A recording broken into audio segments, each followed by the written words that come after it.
Donc sur l'entrepreneuriat collectif, l'idée importante de mon point de vue, c'est d'une part que toute la présentation sur l'entrepreneuriat, c'est souvent faite sur l'acte individuel de l'entrepreneur, et ça renvoie à des fondements théoriques, notamment chez les économistes, voire à des positionnements idéologiques. C'est-à-dire que c'est l'entrepreneur seul, individu, qui prend des risques, etc. L'entrepreneuriat collectif, c'est un enjeu fort aujourd'hui sur deux dimensions de l'entrepreneuriat, sur les entreprises innovantes et sur les entreprises, sur les transmissions d'entreprises, sur les reprises d'entreprises. Alors, voilà, si je voulais me servir de mes transparents, je découvre, je vais peut-être y arriver. Oui, mais je ne sais pas comment faire bascule de l'autre côté. Oui, mais il n'y a pas la bonne flèche. Trop.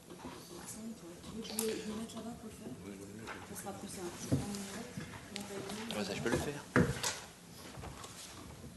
Je vais faire office de... Voilà, la culture à peu près. Après, c'est bon, je pense. Donc, cette présentation, si je vais prendre les 10 minutes qui me sont accordées, elle s'appuie sur 2 ou 3 éléments, donc sur ces expériences sur la transmission reprise d'entreprise, sur les entreprises innovantes et comment elles sont constituées, et aussi et surtout sur des travaux de recherche qu'on a pu faire sur l'intention entrepreneuriale des étudiants, et y compris dans le cadre de la création et du développement des maisons d'entrepreneuriat sur les campus. Ce qui me permettra de sauter ce transparent du coup et d'en venir à un élément. Sur les résultats sur l'intention entrepreneuriale des étudiants. J'ai envie de dire gagnant du temps, c'est donné dans l'enquête de Bernard Prat, 3% des managers jugent important la création et la transmission d'entreprises. Je pense que ça renvoie à la culture française quelque part. Je pense que ça renvoie aussi à l'échantillon de Bernard Prat, c'est-à-dire que les managers, si c'est de grandes entreprises, effectivement, ce n'est peut-être pas leur problématique quotidienne. Sur la culture de nos étudiants, quelle que soit leur discipline, quel que soit leur niveau, ce qui ressort en matière de typologie, c'est qu'on a 3 types d'attitudes des étudiants face à l'entrepreneuriat. Je dirais qu'il y a des étudiants immatures, il y a des étudiants qui ont un profil de salarié, et puis ces fameux étudiants qui seraient plutôt dans la cible des entrepreneurs. Si je vais vite sur cette typologie, sur l'immaturité, c'est tout à fait normal peut-être selon leur âge, etc. à l'université. Ça veut dire que c'est aussi une cible pour nous de gens à convaincre, à ouvrir, qu'il y en a 30% qui sont sur le profil d'entrepreneur. Ceux qui sont sur le profil d'entrepreneur, ce sont des gens qui ont suivi des formations dans le domaine. Alors, est-ce qu'ils ont suivi des formations et du coup se retrouvent entrepreneurs ou ont choisi de suivre ces formations parce qu'ils avaient déjà le profil entrepreneur? Je vais être très modeste dans le domaine, puisqu'ils sont souvent eux-mêmes fils d'entrepreneurs. Alors que la catégorie des étudiants qui sont avant tout des salariés sont surtout des fils de cadres. En d'autres mots, si leurs parents leur payent des études et que leurs parents sont des cadres, ce n'est pas pour devenir entrepreneur, c'est d'abord pour reproduire.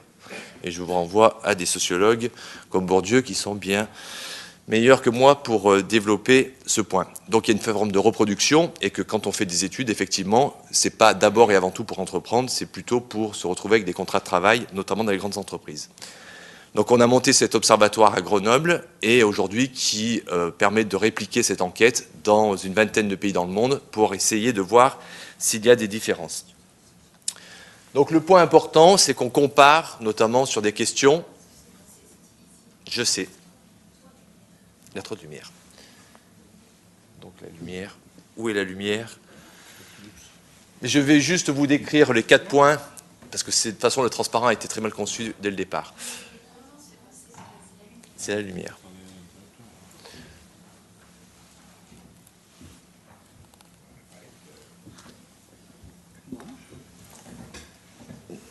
Mais on ne sait pas où est l'interrupteur.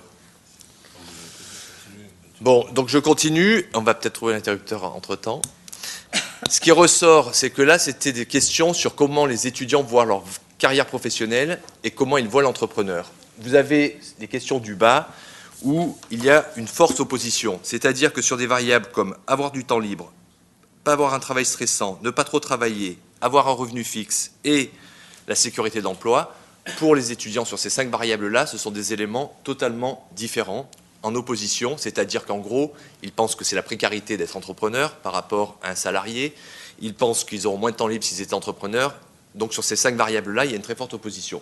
Ce qui est intéressant, c'est qu'on a répliqué cette étude aux États-Unis et que la même enquête aux États-Unis ne donne pas du tout cette opposition sur ces variables-là, et qu'en particulier, si vous voyez la conception, la vision que les étudiants français ont dans une couleur claire et la conception qu'ont les étudiants américains, il n'y a pas pour eux, pour les étudiants américains, par exemple, opposition sur le risque. C'est-à-dire que pour un étudiant américain, être entrepreneur, ça comporte autant de risques qu'être salarié, notamment parce que les contrats de travail ne sont pas tout à fait les mêmes aux États-Unis qu'en France. Donc ça, ce sont des éléments de valeur quand même, de représentation pour le futur, totalement différentes et en opposition pour les étudiants français et notamment américains. Je vous rassure, les étudiants français, on a répliqué l'enquête en Italie, en Belgique, etc. Par exemple, en Europe continentale, les représentations sont relativement homogènes. Ce qui voulait dire pour nous, à l'issue de nos actions pédagogiques sur les campus pour sensibiliser à l'entrepreneuriat et d'autre part ces résultats, eh bien que finalement se posait le problème de qu'est-ce qu'il nous restait à faire. C'est-à-dire est-ce qu'on est là seulement pour informer ou est-ce qu'on doit informer pour modifier ce système de valeurs des étudiants. J'y reviendrai tout à l'heure.